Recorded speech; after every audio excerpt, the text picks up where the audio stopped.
fish market is just one example of many where white business owners continue to oppress us, to take our money, but not treat us like we are equal patrons. And this story came to me. I was going through social media, started following one brother, Cory Brim, who I think is going to be on the show later on.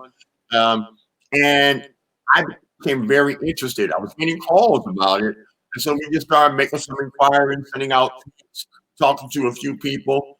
And the bottom line is, here we have a business that's been in Clinton for over 20 years, packed, mostly Black employees, mostly Black patrons, and yet the white owners want to treat their patrons often as if we're doing them a favor.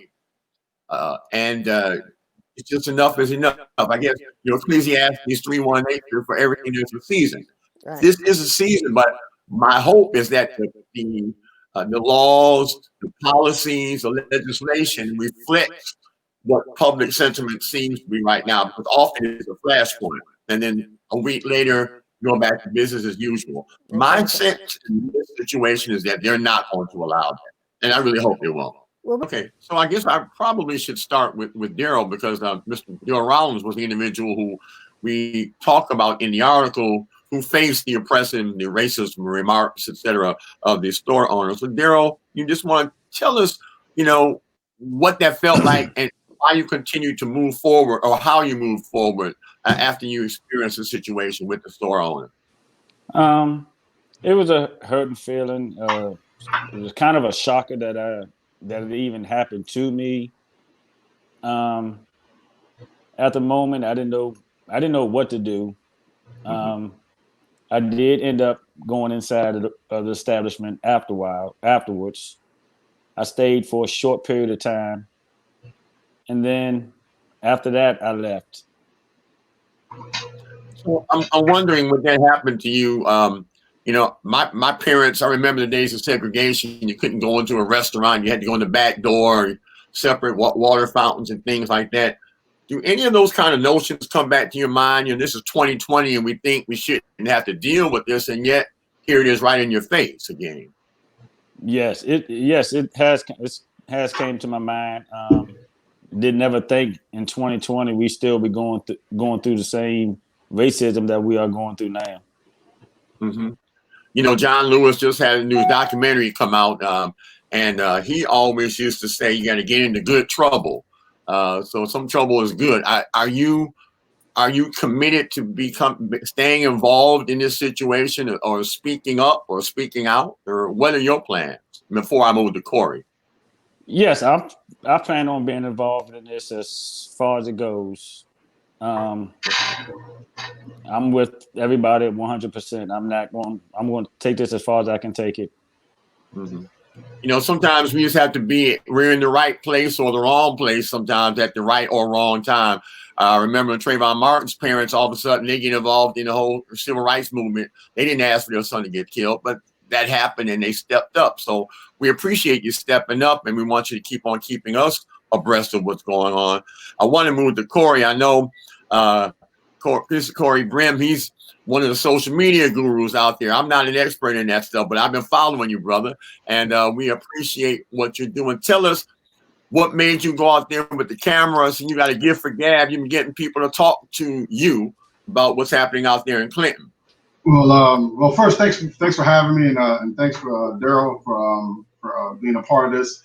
The first thing that happened was, so I live near the fish market, and I was going by, just happened to be driving by, and I saw some people standing outside, and it was about 5 or 6 people standing outside. So, I pulled over. I was meeting somebody there. I pulled over and I asked the young lady, her name was Miss Nancy, and I asked her what's going on. She said that the owner of the place was racist. Now, I had heard, like many people in the area, I had heard, whispers or rumors, I never really frequented the place. I've been there, but I never really frequented the place.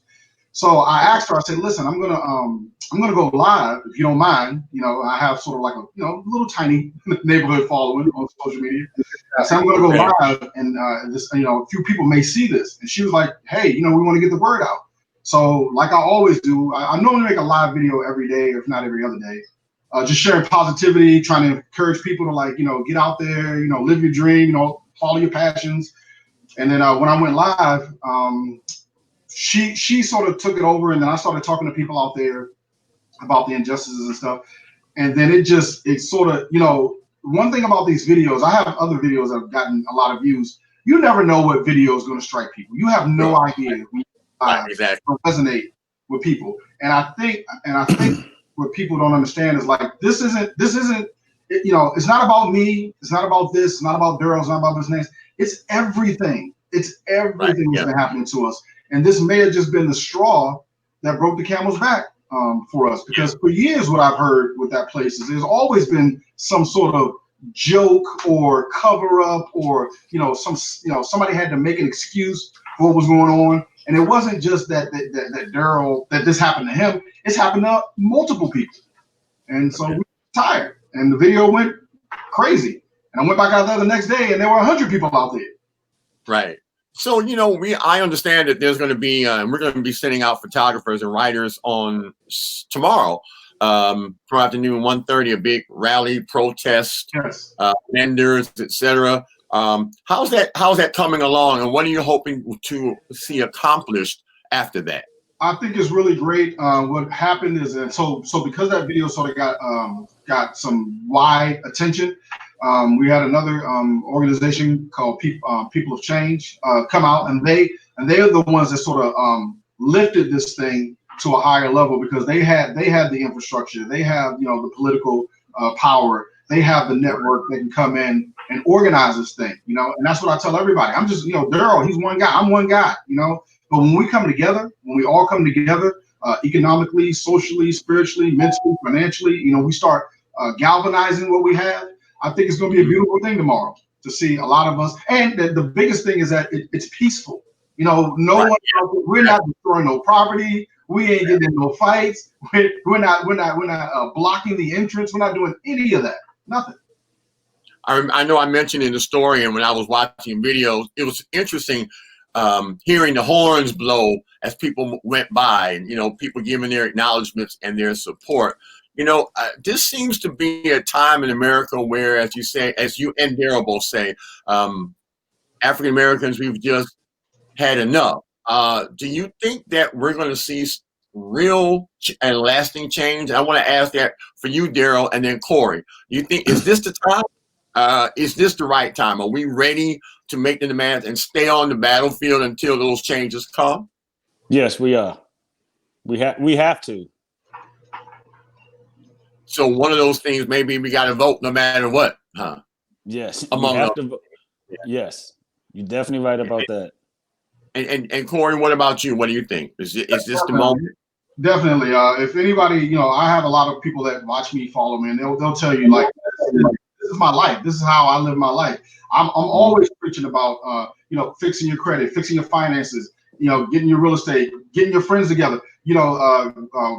Carver said that if there's 5 black men in the circle, for every 5 men, somebody should own a business. So I'm always pushing for financial freedom, financial literacy, economic wealth, like that. That's what I'm always saying. And to what you were just saying, yeah, we got to vote. If voting wasn't so, if it didn't mean so much, why are they trying to keep us from the polls? Sure, exactly. Yeah, it's no mystery. It's no mystery.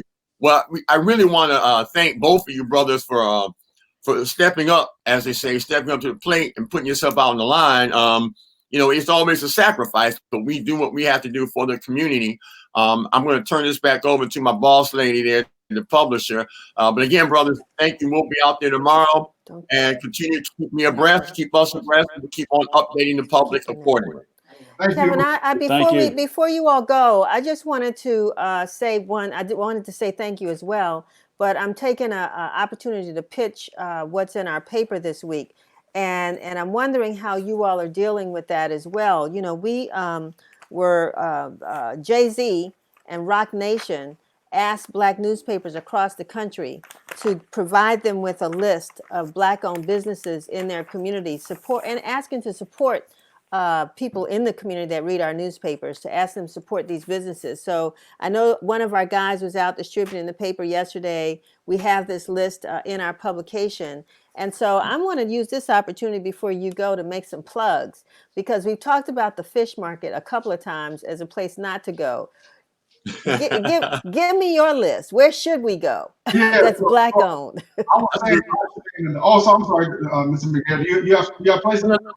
Go right ahead. Oh, so what I was saying in my live video is literally around the corner from the fish market is a place called Infuse Restaurant, black owned. And if I forget anybody, please blame it on my head, not on my heart. Okay? Oh no, this is just the beginning. Hopefully the list will be so long one day we can't even mention them all. But go ahead. But there's two things that I want to get out really quick. A lot of people have asked, and I want to get the information out there. We didn't have the intent of shutting it down and putting people out of work. There are companies out there that are willing to hire the people that work at the fish market. The owner of Southern Peach Barbecue, her name is Keisha. She came out and she said she'll hire people. I've heard Blue Waters said that they'll hire people. Carolina Kitchen, Lance London said he'd hire some people. So it's not like we're just putting people out, and now we're concerned for them and their families too. We want to transition them into employment. Wonderful. I'm glad to hear that. Because Daryl, you have any restaurants you want to add to the list? Honestly, no. I just go to them. I don't never know who owns them. Okay. All right. Well, you find that at least in this day and time, sometimes it's really important to know and to be be a conscious consumer. And that's one of the things we're striving for. And I think, that should be I'm telling you, but it's not my job to tell you what to do, because you all are leading the story. We're following.